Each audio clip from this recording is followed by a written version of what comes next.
회개, 데이빗 바슨. 천국에 들어가는 가장 첫 번째 단계는 언제나 회개였습니다. 안타깝게도 많은 사람들이 회개를 느낌의 문제라고만 생각합니다. 자신이 했던 일로 인해 눈물을 흘리거나 미안하게 느끼는 것, 그것도 회개일 수 있지만 단순히 후회하는 것일 수도 있겠죠. 많은 사람들이 그들이 살아온 것에 대해 후회합니다.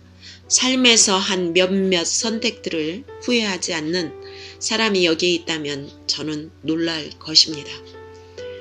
후회의 느낌은 스스로 한 일, 스스로 결정한 일에 대한 것입니다. 반성을 깊이 느끼는 사람들이 있습니다. 반성은 다른 사람에게 행한 일에 대한 느낌이지만 회개는 아닌 것입니다. 회개에는 독특한 특징이 있습니다. 회개는 하나님 앞에서 행한 것에 대한 느낌입니다. 후회, 반성과는 완전히 다른 것이죠. 어느 순간 자신이 가장 큰 상처를 드린 분은 하나님임을 깨닫는 것입니다. 돌아온 탕자처럼 그는 단순히 자기의 아버지를 향한 잘못을 깨달은 것이 아니라 내가 하늘 아버지와 내 아버지께 죄를 얻었나이다 라고 말하는 것입니다. 그 즉시 하늘의 관점으로 들어가는 것입니다. 가장 상처를 드린 분은 바로 하나님인 것을 깨닫는 것입니다. 자신이 못 지킨 것은 바로 하나님의 계명임을 깨닫는 것입니다. 당신이 거절한 것은 바로 하나님의 사랑입니다. 당신이 일으킨 것은 바로 하나님의 진노입니다. 당신이 받아 마땅한 것은 바로 하나님의 심판입니다. 하나님의 관점에서 보게 되자마자 하나님의 자비가 필요하다는 것을 깨닫는 것입니다. 바울은 말합니다. 회개를 이루는 하나님의 뜻대로 하는 근심. 꼭 후회와 반성으로 인해 회개하게 되는 것은 아닙니다. 회개에 대해 간단히 분류를 해보겠습니다. 회개는 세 가지와 관련됩니다. 신약에서의 회개는 세 단계로 이루어집니다. 생각, 고백, 행동입니다. 회개는 언제나 특정한 죄에 대한 것임을 설명하겠습니다. 여러분은 일반적인 죄에 대해 회개할 수 없습니다. 오직 구체적인 죄들을 회개하는 것입니다. 그리고 이 세 가지 단계들로 관련됩니다. 첫 번째, 생각. 첫 번째 단계는 구체적인 죄들에 대해 자신의 마음을 바꾸고 하나님의 방식으로 생각하는 것입니다. 이렇게 할 때 두 가지 결과에 이르게 됩니다. 하나님은 내가 생각했던 것보다 훨씬 좋으신 분이다. 나는 내가 생각했던 것보다 훨씬 나쁜 사람이다. 불신자는 보통 반대로 하나님을 생각합니다. 하나님이 불공평하고 자신이 공평하다고 생각합니다. 자신이 하나님보다 더 낫다고 생각하는 것이죠. 알고 계셨나요? 수많은 사람들이 말합니다. 하나님이 왜 이런 일을 하셨을까? 하나님이 왜 이런 일을 허용하실까? 하나님이 왜? 나는 하나님보다 더 낫다. 만약 내가 우주를 관리한다면 하나님보다 더 잘 할 수 있을 거야 라고 말합니다. 그들은 스스로 하나님보다 낫다고 여깁니다. 하나님은 실수하시지만 나는 실수 안 해. 하나님은 사람들을 잘못 다루시지만 나는 그렇지 않아. 그래서 내가 하나님보다 낫지 라고 생각합니다. 그러나 여러분의 생각을 회개할 때 하나님의 거룩과 정결함을 맛볼 때 자신이 얼마나 더러운 존재인지 깨닫기 시작합니다. 자신은 훨씬 더 낮게 생각합니다. 사실 하나님을 더 높이 여기면 여길수록 자신을 더 낮게 여기게 됩니다. 회개는 마음의 변화입니다. 헬라어로 메타노이아라고 하는데 다시 생각한다는 의미입니다. 메타는 바꾸다 또는 후에 change after, 노이아는 마음 생각, 영어로 notion이라고 합니다.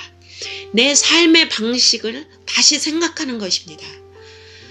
회개는 하나님의 방식으로 생각하며 마음을 바꿀 때 시작됩니다. 그리고 나서 자신의 악한 행동들이 아주 끔찍하다는 것을 깨달을 뿐만 아니라 놀랍게도 자신의 좋은 행동들도 악한 행동만큼이나 하나님을 진노하게 하는 것임을 알게 되는 것입니다. 내가 했던 가장 훌륭한 일이 하나님의 기준에 미치지 못한다는 것은 많은 사람들에게 충격으로 다가옵니다. 자신의 의도 죄와 마찬가지로 회개해야 됩니다. 우리가 생각하는 선한 행동은 악한 행동과 마찬가지로 제거되어야 합니다. 놀라운 혁명이지요. 많은 사람들의 회개가 자신의 악한 행동을 덮어준다고 생각합니다.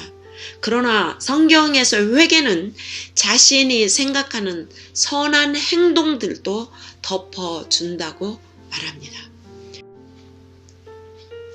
즉, 자신의 의의가 자신이 했던 악한 행동들처럼 하나님의 기준에서 너무나 멀리 떨어져 있다는 것을 깨닫는 것입니다. 많은 죄들을 처리하지 않은 채 이렇게 말하는 것이죠. 아무것도 가지고 올 게 없네. 그냥 십자가를 붙잡으면 되지. 자신에게 솔직해진다는 것은 마침내 가려진 모든 것을 벗기고 자신의 상태의 실상을 보는 것을 의미합니다.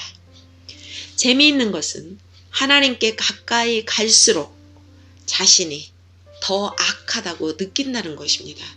얼마나 하나님이 선하신 분인지 이해하면 할수록 얼마나 내 자신이 악한지 깨닫게 됩니다. 그것을 깨닫고 그렇게 생각하는 것이 중요한 첫 번째 단계이지만 회개의 마지막 단계는 아닙니다. 두 번째 회개의 단계는 말로 고백하는 것입니다.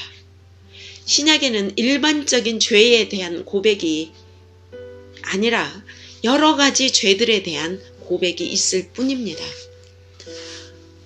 오해할 수 있는 몇 가지를 말씀드리겠습니다. 현재 널리 퍼져 있는 내적 치유가 있습니다.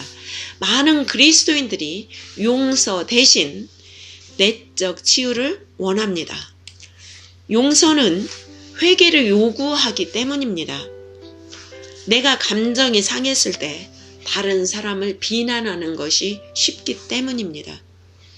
내가 어렸을 때 부모님이 이렇게 나를 대했기 때문에 치유가 필요해요.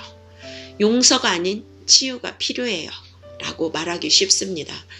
그러나 우리는 누군가가 우리에게 행한 것에 대한 결과가 아닙니다.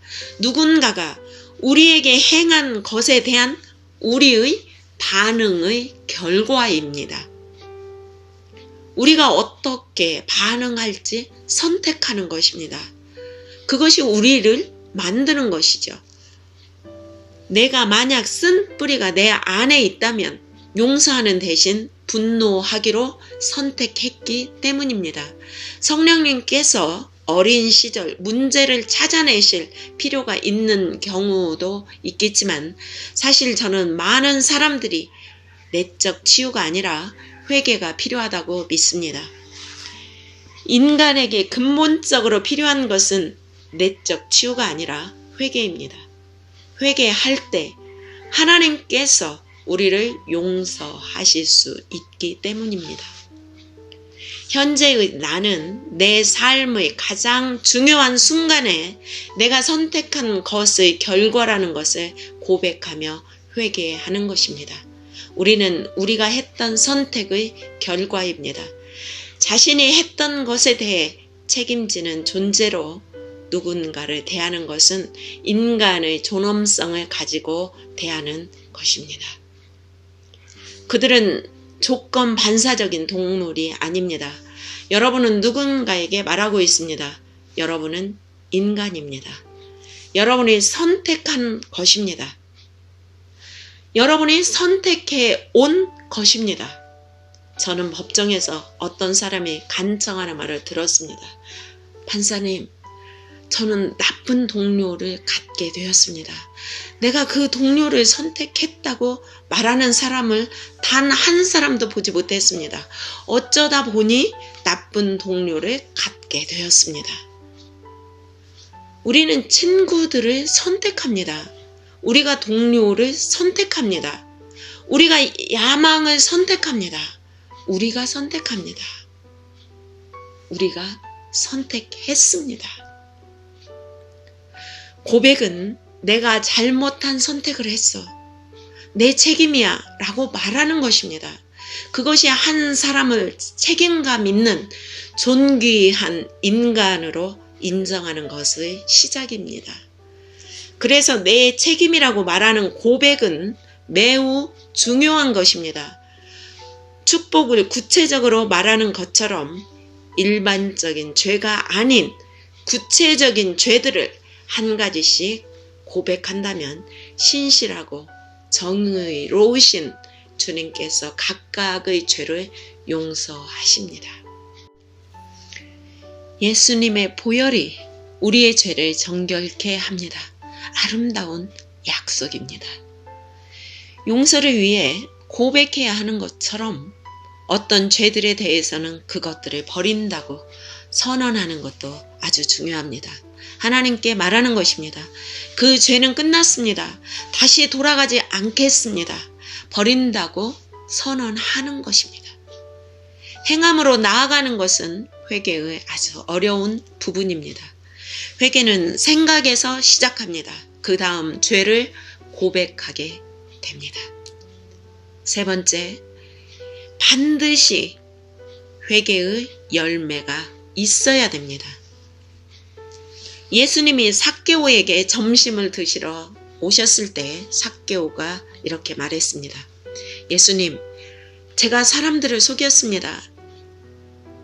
그런데 지금부터는 바르게 살고 제 장부도 정직하게 쓸 겁니다. 그는 그렇게 말한 것이 아니었습니다.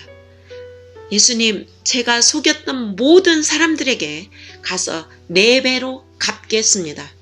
예수님이 말씀하셨습니다. 오늘 이 집에 구원이 임했다. 회개는 과거를 바르게 하는 것입니다. 모든 죄를 다 바르게 할 수는 없지만 바르게 할 수 있는 죄들을 주님께서 보여주실 것입니다. 제가 에버딘에서 설교할 때 한 여인이 말했습니다. 저는 그리스도인이 되고 싶어요. 노력도 해보았어요. 근데 아무것도 변화되지 않았어요. 아무 일도 일어나지 않았죠. 저는 결심 카드도 쓰고 상담도 받아보고 수업도 들었어요. 아무 일도 일어나지 않았어요. 그래서 저는 의심하기 시작했습니다. 하지만 전 아직도 그리스도인이 되고 싶어요. 라고 말했습니다. 저는 그녀의 눈을 바라보며 말했습니다. 지금 누구와 함께 살고 있나요? 어떤 젊은 남자와 살고 있어요. 결혼하셨습니까? 아니요. 결혼한 것처럼 살고 있습니까? 네. 당신은 매우 어려운 결정을 하셔야 되겠습니다. 제가 대신 하고 싶지만 그럴 수가 없습니다.